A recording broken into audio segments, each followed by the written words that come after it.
Isa ka ba sa nagbabalak magnegosyo o kaya naman ay nakapag-umpisa ka ng magnegosyo at sa tingin mo sapat na ang paghahanda o preparation mo para maging matagumpay o magpatuloy ang iyong negosyo? Sa video na to, ibabahagi ko sa inyo ano yung mga dapat paghandaan kapag magninegosyo ka. Ako nga pala si Ruel Reyes, isang entrepreneur at may 4 na taon ng karanasan sa pagninegosyo. Pero bago natin pag-usapan yung mga dapat paghandaan, pag-usapan muna natin ano yung mga maling paghahanda or short preparation na ginagawa ng karamihan kaya hindi nagiging matagumpay ang negosyo. At ito ay walang iba kundi pera, tao, pwesto o kaya naman ay pinaghandaan ng kumita.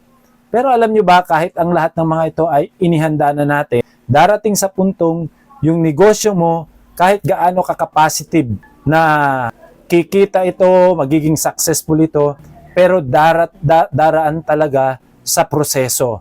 Ibig sabihin, may mga pagkakataon na yung negosyo mo, kahit anong paghahanda na ginawa mo, kasama na yung matinding marketing strategy, pero may mga pagkakataon talaga na hindi muna kikita yung negosyo mo.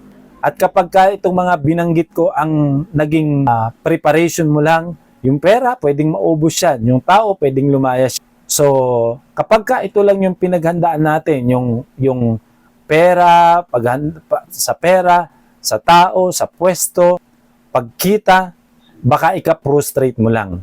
So, based on my experience, ito rin yung una kong kumbaga ginawa na paghahanda. Nung 2020, pumasok sa isip ko ang idea na magnegosyo. At tulad nga ng karamihan, ang pinaghandaan ko ay pwesto. At dahil hindi ako marunong dun sa negosyong gusto kong simulan, kumuha ko ng mga tao, pera, at syempre pinaghandaan ko rin kumita. Pero kalaunan, na-realize ko na kapag ito lang yung mga, dito ka lang naghanda, sa 4 na to, mapuprostrate ka lang.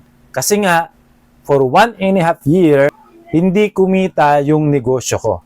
Dito ko natutunan yung mga tamang preparation kapag ka magninegosyo ka. Ihanda mo yung sarili mong mapagod. Kasi sa totoo lang, darating sa puntong wala ka nang isisweldo sa mga tao o kaya naman ay nilayasa ka ng mga tao mo, ihanda mo ang sarili mong mapagod dahil lahat ng ginagawa nila, ikaw yung gagawa. And na-experience ko na nasubukan kong gawin lahat. Talagang mararamdaman mo yung pagod. Lalong-lalo na kung ang negosyo mo ay katulad ng negosyo ko na food business o kaya isang restaurant business. Ikaw yung gagawa ng lahat. Ikaw yung mamamalingke, ikaw yung magluluto, ikaw yung magsiserve. Meaning, talagang paghandaan mo na mapagod ka physically. Paghandaan mo rin na mapuyat ka. Tulog na lahat ng mga kasama mo, pero ikaw, gising ka pa rin. Bakit? Nag-iisip ka kung saan mo kukunin yung pambayad ng pwesto, pangsweldo sa mga tao. So lahat ng yun talagang magbibigay sa iyo ng dahilan para magpuyat ka. Yung mag-iisip ka kung ano yung mga dapat mong gawin para mas mapagbuti mo pa yung service na ginagawa nyo doon sa negosyo mo. Based on my experience, kinakailangan physically handa ka. O, handa kang mapagod, handa kang mapuyat, handa kang magsakripisyo. Na yung hindi mo dating ginagawa, ready ka na gawin ito. Ihanda mo rin ang sarili mo, darating sa puntong ikaw na lang yung maniniwala sa ginagawa mo. Ihanda mo ang sarili mong maging disiplinado. Kung dati gumigising ka ng gusto mo, natutulog ka lang ng oras na gusto mo, kapag ka nagninegosyo ka na, isa sa dapat mong paghandaan, disiplina sa iyong sarili. Pangalawa, ihanda ang iyong emosyon. Sa pagninegosyo, hindi pwedeng balat sibuyas ka o kaya ay maramdamin ka. Kasi kapag ka nagninegosyo ka na, isa sa mai-experience mo, mag-hire ka ng mga tao. Naalala ko na, pero doon ko naman na-experience na layasan ako ng mga partner ko at lahat ng mga tao ko. At doon ko na-realize na kinakailangan kong maging emotionally strong. Na hindi ako dapat pagpadala sa emosyon ko. Kahit na ganun ang nangyari, hindi ko sinisi ang kahit na sino mang tao, kundi inako ko lahat ng responsibility kung bakit nangyari yung mga ganong bagay sa pagninegosyo ko.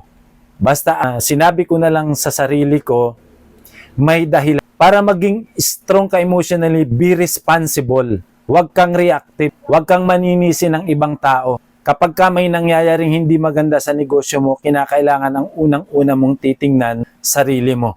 At pangatlo, ihanda ang iyong sarili to solve every problem. Bilang owner, bilang may-ari ng negosyo, walang ibang higit na magmamalasakit sa negosyo mo kundi ikaw. At kapag ka may mga problema kayong kinakaharap, problema sa pera, problema sa tao, problema sa produkto, lahat ng yan, dapat handa ka, harapin lahat yan at resolbahin para solusyonan yung problema. Siya nga pala, bago ko ipagpatuloy, ito nga pala yung negosyong sinimulan ko. Yung unang branch, yung pangalawang branch, at yung extension. Bakit ko nga ba sinishare to sa'yo? Kasi ang kalaban natin dito ay frustration or discouragement.